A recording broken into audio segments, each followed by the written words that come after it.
เบิ่งร้านลาวดินนั่นบ้าวคำลาบ่เลยนี่โอ้สิมาเฮ็ดเฮือนใหม่เมืองบุญธนูโอ้ถ้าเบิ่งก่อนเนาะสิได้ผู้สร้างชาวนะหันหน้ามาดีกว่าโอ้ยเอาทางนี้บ่เจ้าก็มาพี่เด้โอ้ย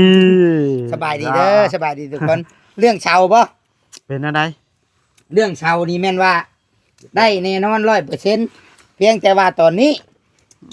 50 ไอ้กลัว50เพียงแต่ว่าตอนนี้นั่นทางมันยังบ่แห้งเจ้าของเพิ่นขายเสาน่ะเพิ่นบ่มาส่งให้เพิ่นบ่กล้าเขากับอีกอย่างนั้นมาแต่เพิ่นอยากป้าไว้โรงเรียนผู้เฮาบ่ให้ป้าอันป้าโรงเรียนให้คำลาไปย่อเอาผู้เดียวบ่เป็นอะไรคำลาได้กลัวได้กระสอบเขาคอมมิตเดี๋ยวนี้เฮงเต็กทางฮะคอมมิตเดี๋ยวนี้เฮงเข้ามาก็บ่ได้บาดโอ้มันยังสิแดดอยู่บ่ยาดอกเป็นตาสิพันย่อก่อนหรือว่าพันษา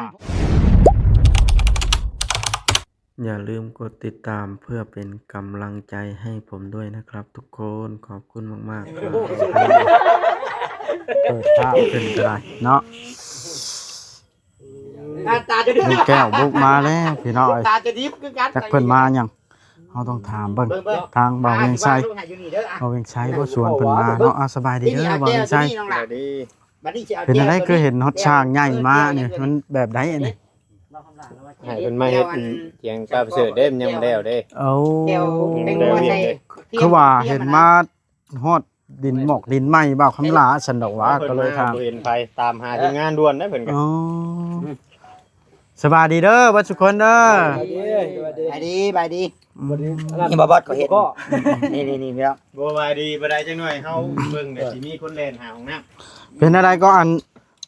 มาเบิ่งร้านลาวดินอันบ่าวคำลาบ่เลยนี่โอ้สิมาเฮ็ดเฮือนใหม่เมืองบุญธนูโอ้ถ้าเบิ่งก่อนเนาะ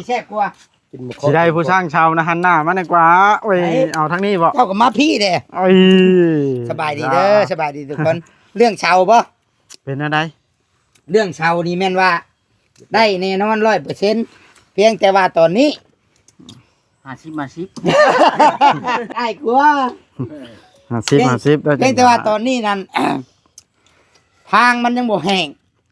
เจ้าของเพิ่นขายเสาน่ะเพิ่นบ่มาส่งให้เพิ่นบ่กล้าเขากับอีกอย่างนั้นมาแต่เพิ่นอยากป้าไว้โรงเรียนผู้เฮาบ่ให้ป้าอันป้าโรงเรียนให้คำลาไปย่อเอาผู้เดียวบ่เป็นอะไรคำลากลัวได้กระสอบเขาคอมมิตเดี๋ยวนี้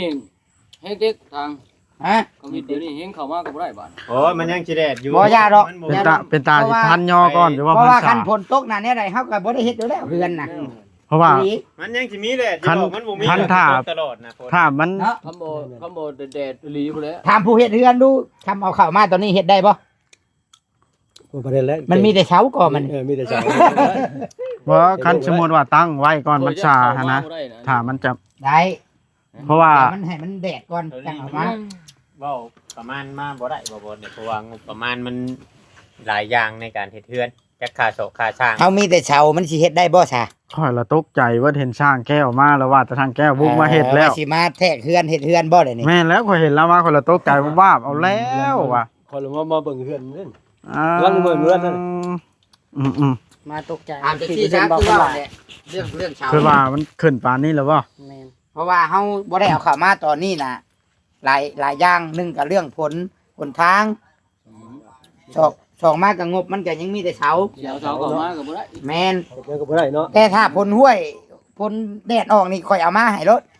แต่ก็มันจังงบตัวใดบ่พอก็ให้ทุกคนเว้าเปิดเนาะแม่เอามาแต่เช้ากับของเก่าแล้วเนาะแบบว่า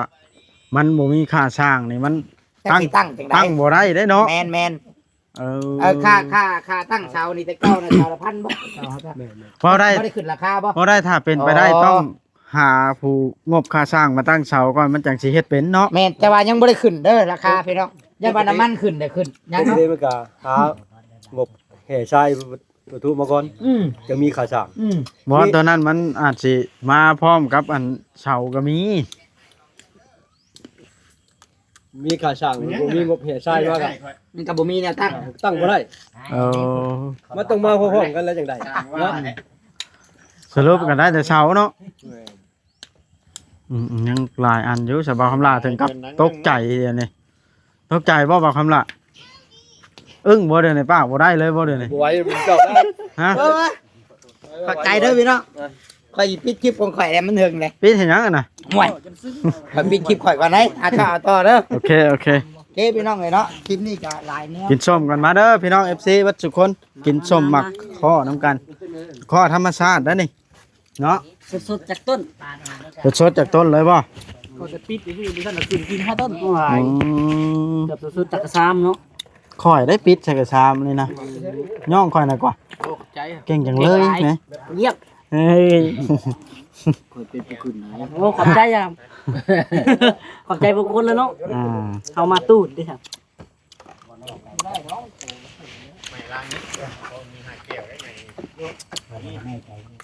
มีหนหักกงหักแก้วไม้อล่างใส่กระดาษ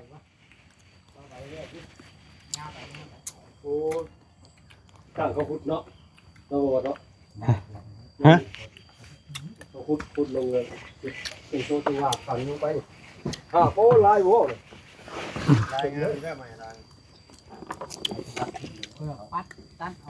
ตุ่นหัวดอนนี่น้องผมเนาะ เหตุการณ์คอยบ่ก้นเด้ ไม้อล่างนี่ เป็นคอยตัดลงยันปากบาดเขาเพียงๆนู่น โอ้ยมันกระดอกมันกินดินมันดอก โอ้สิหามุงไว้ตั้งหันตั้งนี่ใช่ วันนั้นบ่ หน้าบ้าน ดินรอด เฮ็ดหน้าบ้าน ติดตู้เลย เป็นบ่แนวนั้นก็ได้ โอ้ยมุงไว้จะหน่อย เห็ดมันตบเลย เหมือนไว้จิ้งน้ำนะ มันกินกระเพาะกาแฟตอนเช้าก็ได้เนาะ ดึงไฟออกมามา บอลที่คุณเฮาอัน ตัดเห็ดเป็ดตั้งเลยเนาะไม่ต้องลุกเนาะ บ่ลุกเลย ตัดเพียงเลยก็ตั้งมันแปะใส่นั่งเลยเนาะสบายขับอยู่เดี๋ยวนี้โอ้ข้าแม่กินดินเขาเนาะมันไม่กินดินเขาเลยกินเพิ่นที่ตัวแหละ หยังไปแค่รถบ่ข้างทางนั้นเด้อบ่จ้อยหรือบ่ข้างทางนี้บ่ว่า เนี่ย ข้างทางนั้นข้างทางนั้นก่อนทราบ ปอของแท้เนาะพูดบีได้กันยาได้ ไปเอาไป ของเฮาก็แท้คือกัน ซ้ำคอยเห็นก็ได้ละคัน100 เมตรมา โอ้โหเลยเนาะ เอาน้องลาเห็ดมึงดูเดี๋ยวดูจะคำเอา กินไปได้กินได้ป่ะโอ้ย ให้แต่น้องล่าบ่เห็นน่ะให้คอยเฮ็ดน้ำดีกว่า เอาดูบอสเอาดู ทำสี่เลยป่ะบด เจ้าเก็บหัวเจ้าจะกินได้บ่ ผมว่านี่แล้วลอง เบิดลายหมากได้ เบิ่ เด้ งหลายมากเลยนะลองมันก่อนกินเอาปลาแดกหรือเอาแจ่ว แต่ นี่ ตัวนี้แซ่บแต่ ตัวนี้บ่ แม่น ตัวนี้เราสิคล้าย ปลาแดกมันอยาก มันจำบ่ติดเนาะ มันบ่ติดมันบ่มีเนื้อมีหนัง บดก้อนซะ มาโอ้ ตาย คือเป็นนั่น ตกใจ ตาคือเป็นนั่นน่ะชมบ่ ชมแต่ว่ามันก็สุกคักนะมันคอยถ้าอยู่ไทยนี่ตีมูลค่าเท่าไหร่นี่ เป็นราคาบ่ ขายตามตลาดนะ ฮะ มีแล้วระดับ100 บาท ตัวนี้ดิ อือ เพิ่นก็กินคือกันบ่บ้านเพิ่นก็ โอ้มักกันแล้วเนาะ ชื่อขายข้างใน เป็น เนาะ ชั่วติ ตัวกิน ชั่วกินเนาะชั่วเฮ็ดตีใส่ปลาแดกเลยนะ เนี่ย แกะใส่จาน 20 บาท จี้กระปูเลย 20 บาทครับ ปูน้อยบ่ บ่จี้แล้วบ่จี้ได้ ใส่ แซ่ ดิ บบ เลยดิ อืม ปูน้อยอะเนาะ อ๋อใช่ยังบ่บด ตำชั่วมข้อเด้ ตำใส่ครก บ่จี้เลย ตำทั้ง คำลาว่าใส่ข่อยแกงหน่อไม้ก็ยังใส่หม้อตำก็ใส่ครกข่อยก็แต่ยังแซ่บคำลาว่าใส่หม้อแล้ว วันนั้นบ่เด่น ตำใช้ยังแซ่บคำลา ตามสกุก ไปน้ำกันได้อยู่ ตักใส่ยังไง ฮะ ตักใส่ ใส่บวง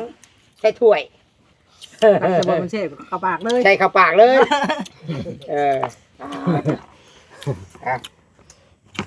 กิน เผ็ดขังเนาะกินน้ำกัน คือกาบมันนี่ทำบ้านนั่นนะเขาทิ่มแถวนี้กะมันก็บ่ได้เป็นอย่างใดเพราะว่าไปแล้วมันแห้งมันอย่างมันก็เป็นปุย แม่น เป็ บ่ นปุยเป็นซึมลงในขี้ดินขี้หยังเพ เป็น ราะว่า เป็นดินบ่ แม่นมันเป็นเขาเอิ้นว่าพืช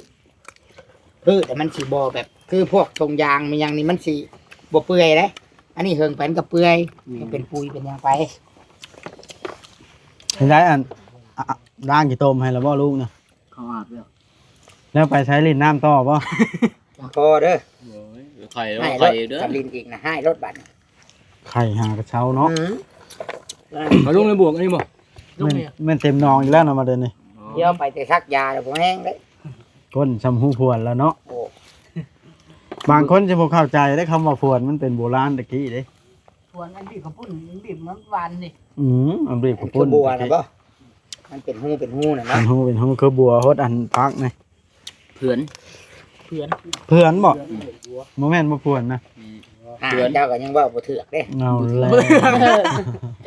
บ่ถือนี่ยังกินไว้ เพื่อนบีบกระปุ้น อืมคุยโลลิอันบ่ทรงเนาะปลาแดกจะเชื่ออะไร ก็จะสดปุ๊ มันทำบ่ติดเนาะ บ่กันบ่ค้าหลายคนนี่สดแล้วเนาะ สดแล้วแหล้ว ยกสดได้แซ่ปลาแดกนัวซัก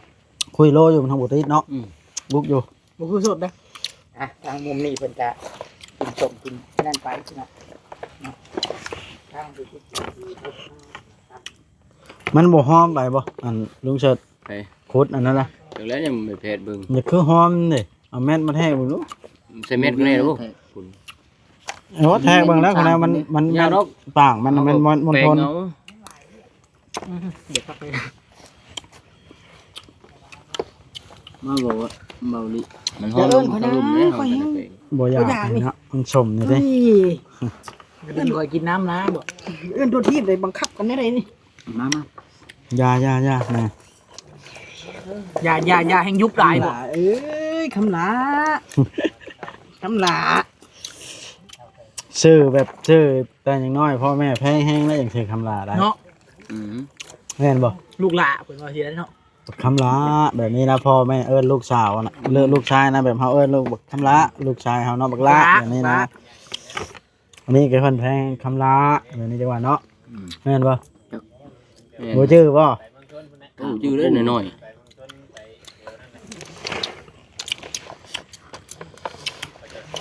พอละตกใจเบิดเห็นช่างแก้วบุกมาว่าสิมาแทกเฮ็ดเฮือนแล้วเห็นไปชี้ก็กว่าในโพนอยู่ คิดว่าหมู่เสื้อผ้าตัวเองดิถ้าเบิ่งรถจะถ้าเบิ่งในคลิปว่าเสื้อผ้าอะไรบ่รู้ว่าไปได้บ่ถ้าเบิ่งในคลิปเร็วๆกันเนาะบ่ยิงใครมานี่แม่บ่ยิงใครบ่เอิ้นแล้วบ่กินแล้วบ่ได้นี่น้อยใจบ่ ข่อยสิง้อห้องน้ ห้องน้ำยังบ่แล้วเนาะ ำข่อยชู ยุงผายจำตัวลุงคุมมาแหละตัวลุงคุมก็เอาพากระจาดมากวบ เอาแล้ว ข่อยเห็น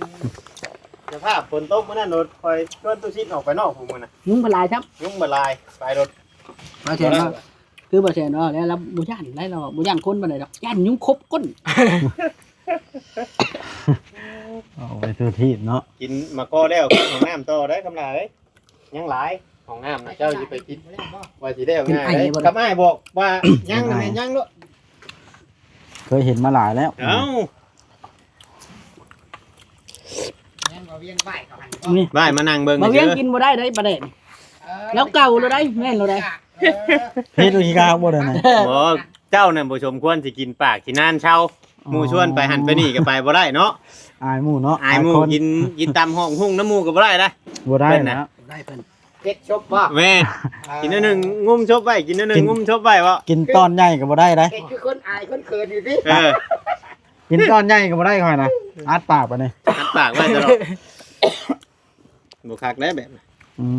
ม ต้องพยายามให้มันเช้าไว้ คันอยากกัน ป่วยกับปัว เจ็บป่วยกับปัวว่าโอ้เฮงชวนไปวัดไปว่าอยู่ วิวบ่ขึ้นจากคน อยู่ไผก็บ่ขึ้น อืม มีแต่วิวเจ้าผู้เดียวนี่ขึ้น เดี๋ยวใจเย็น มื้ออื่นก่อนบ่ให้เราเช้าเจ็บชบก่อนบ่ โยกันเจ็บชบบ่ได้ไปนำเด้ไปแล้วหมู่สดตำหูตอนบ่ใหญ่ตัวเองมาคอยยิบกินเตี้ยเส้นอายหมู่แล้วอือ กินมาข้อนี่เพิ่นว่า ๆไป ต้อง นี่ ต้องตำกาบมัน ไปนี่บ่จ้อยเอาเงินน้ำข่อยรถ แม่นชั่ว จังหา600,000ซื้อทูบซื้อเทียน บ่ว่าดอก โคตรดีเนาะ แพงกว่านั้นบ่ได้นี่ เพลงบ่บ่จ้อย เทียนพรรษาเนาะ เทียนใหญ่อะเนาะ ช่วงนี้มันเข้ามันใกล้สิเข้าพรรษาแล้วหรอวะนี่ เทียนสำคาพี่ใด อุ้ยมือน่ะสิได้ เพราะเดือน8ชองแล้วว่ามื้อนี่เดี๋ยวนี้เบิดแล้วเดือน8นึง อีกบ่สิปลายมือพุ่น มาจ่ายไข่น้ำสุกินนะ น้ำโย บ่รถนะ มันสิเป็นเดือน8ชองมื้อ โอ้ยทางบ่จอยชาแนลเด้อ ประกาศมันปักเริ่มมื้อ ร เช้า ถตัวซิดนั่นเอง มีอยู่รถ บ่รถเฮาก็มีอยู่อยากเอากินน้ำบ่จ้อย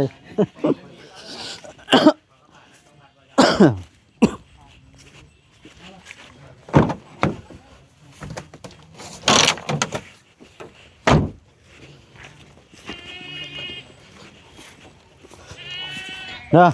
บ่มีฮอตจอกเย็นกิน บ่กินนะ หยังโตะ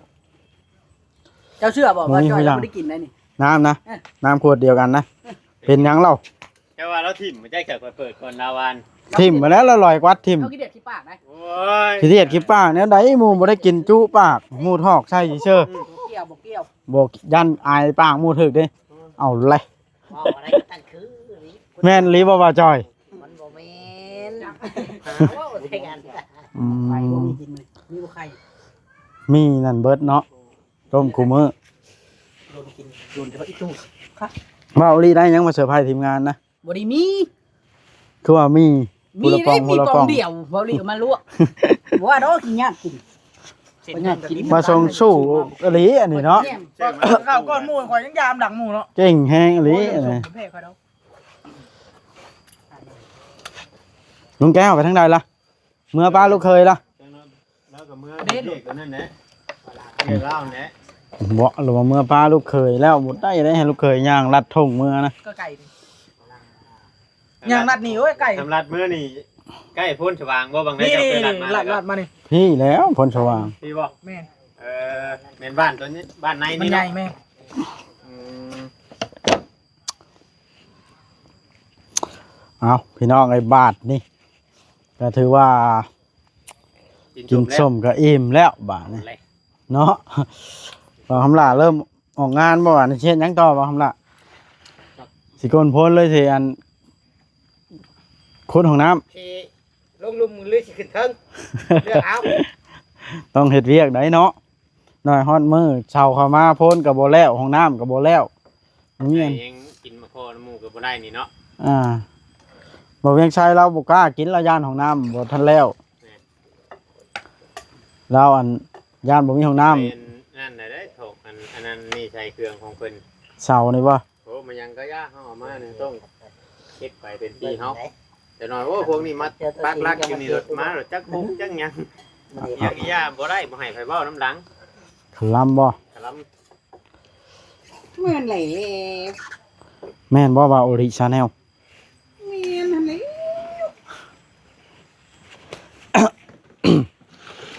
อิ่มแล้ว มาข้อนี่เอาแบบนี้มาข้อนี่ คำว่านั่งกับป้าไว้นี้คำน่ะนั่นคือเขาว่าเซนมา ปลาไว้นี่แล้วนี่ขาเตียงนี่ละ นี่นะไว้นี่แล้วหาเฮ็ดเวียกเฮ็ดงานบัด มากนี่เขาสิกินเด้อ มาหยังกินเลย ขอให้กินได้ ห้ามบ่ทันแล้วเอาออกมาบ่ได้แล้วนอกจากเอาออกทางใหม่ นอกว่าส่งนอกว่าหั่นล่ะ โอ้ย พากันหัวหยังอะนะ เออว่าอัน ฮะ หน้าโน่นของป้าประเสริฐน่ะฝนตกหนิดนึงมันก็แห้งแล้วกันหน้าลงนะอย่างน้ำไหลดอนน่ะ ไป แม่นบ่ว่าจอย บ่แม่นนะเนี่ยน่ะ บ่แม่นอันนั้นบ่ว่าล่ะ ไอ้สิตัวเล็กน้อยแล้วก็แต่เอาหลอก เป็นหยังเว้ายากบ่ เอาพี่น้องมาเข้ากันบัดได้จังล่ะอะไรสายมันกันนี่เอง70นะ เป็นอะไรจังห่มชากของข่อยเดี๋ยวนี้นะของเจ้าบ่ซื้อเอาจากคนบ่เดี๋ยวนี้ 71เบ็ดนะ มาจอยนะเอาเลย ขอเสียงเอาเงินกัน ผู้ใดสิเอาให้ ส่งงามเอาก็เอาไว้นุ่งนั่น มันยังอันดูสิจะคุยส่งลงบ่เดี๋ยวนี้ แม่น บ่ ลงมือเคยคำด่าเอง ขอยให้มัก5ตื้อผู้ใดกันว่าคุยส่งลงนะดูสินะ ๆค่อยนะ เอ้ย บ่ได้หลายมากแต่ บ่ดูสินับเพียงมาก10ซื่อ ดูชิดลงแกนะชิดขึ้นเลย ๆเอาส่งบอกใหม่ๆเนาะสิคุยส่งลง ลงรถ บ่คุยบ่ส่งนะ มาคุย โอ้ย ลงให้ลงอย่างเดียว ได้ใช้ว่าสิลงนะ มันขึ้นยากเลยเฮ้ยบัดขึ้นนะ สิรับจ้องบ่บ่เพียง จ้องค่อยที่จ้อง นี่ถึงชวนอยู่ถึงนี่แหละ มันสิได้บ่จังว่านี่แล้วเด้ ไหนวะ ได้ บ่ทรงคือแท้อันนี้ได้สวานหนึงแล้วเด้ซ้ำ ตัวหนึ่งน่ะ ซ้ำปวกเป็นพันโตแล้วเนาะ ผ่านนี่ก็ เลยจังหน่อยตามเมื่อลุง ผ่านอันนี้ก็ได้หลายหมากเลยได้นี่ ลุงแก้วมาถ่ายรูปหน่อยเดี๋ยวเอาไป มาเอาข้าวน้ำบ่มาเอาข้าวน้ำบ่ เข้ามาเรียนกันโอเคขอบคุณบอยทั้งถ่ายไว้เลย อ้าว ตั้งโตช่าง อ้าวจุกใจรู้แล้ว นี่ลุงแก้วกำลังสิออกเมื่อก่อนเด้อพี่น้องเพราะว่าเราสิไปถ่ายอยู่เถียงหน้าอันป้าพุ่นแหละ โอ้มาเข้าหน้าต่างบ่ มาแทกไว้ก่อนบ่บ่ มันแทกดินนี่บ่ แขกพูด เฮ็ดแล้วเฮ็ดหยังกันเฮ็ดไปเลยนะ ย่าแล้วบ่สวานเดี๋ยวนี้ ได้ตัวสิยาแล้ว ยังกันแล้ว ถ้าคำลากันบ่ คำลามาก่อน เอาพี่น้องคลิปนี้บ่วัดสิจบคลิปซ้ำนี้แหละเนาะเพราะว่าทางบ่วัดก็ถ่ายยืดยาวพอสมควรแล้วเนาะ ดี